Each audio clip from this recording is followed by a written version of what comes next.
kjo protestë do të përfundoj. Në fakt, në 3 protestat e fundit që janë bërë nga Partia Demokratike, nuk është njoftuar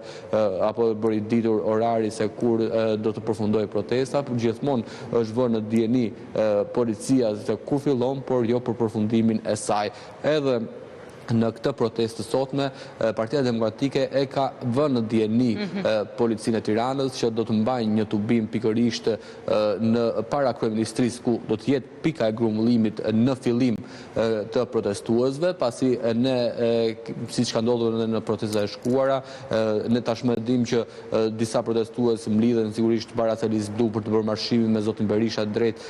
kryeministrisë, ndërsa protestues të tjerë vinë në varësi të zonave duke përdorur rrugë të ndryshme të kryeqytetit, por kryesisht dhe nga sheshi Skënderbej drejt kryeministrisë ku mund të jetë një pikë grumbullimi, një pikë takimi dhe më pas për të bërë le të themi grumbullimin e plot para kryeministrisë dhe më pas do të ketë dhe marshime në rrugë të tjera të kryeqytetit. Ndërkohë,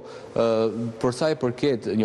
njoftimit apo vënies në dieni të policisë të Tiranës, edhe policia e Tiranës i është përgjigjur këtij njoftimi të Partisë Demokratike, duke thënë që nuk e merr përsipër le të themi mbarvajtjen e këtij tubimi, për faktin se gjatë protestave të fundit që janë bërë nga Partia Demokratike, policia e shtetit thotë që ka patur akte dhune, molotov, gur apo dhe fishek zjarre në drejtim të efektivëve të policisë, që duhet thënë që kanë qenë mbi 1000 efektiv të angazhuar në terren pikërisht për mbarvajtjen e kësaj proteste, por pavarësisht kësaj përgjigje, policia e Tiranës thekson përsëri se pavarësisht se nuk merr tubimin përsipër, përsëri ka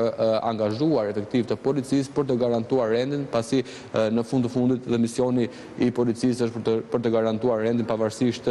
merr apo jo përsipër tubimin e Partisë Demokratike. Ndërkohë mbetet për të parë nëse e theksova nëse parlamenti do të jetë një nga objektivat apo gjithë protesta fillimisht do të fokusohet tek kryeministria dhe më pas do të kemi dhe shpërndarjen pasi kjo është një marshim dhe shpërndarjen në rrugë të tjera të kryeqytetit, gjë e cila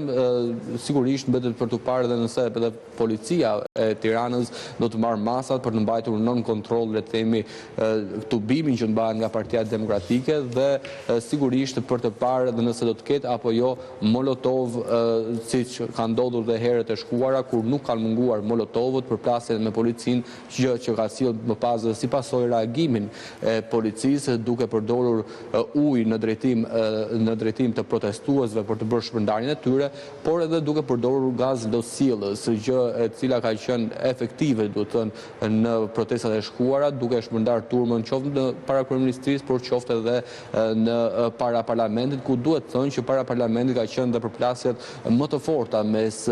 protestuesve dhe policisë, deri kur policia ka hedhur gaz losjellës duke i shtyrë protestuesit që të shkojnë drejt selisë së Partisë Demokratike. Engel, të falenderoj për raportimin. Sa kaq ndalemi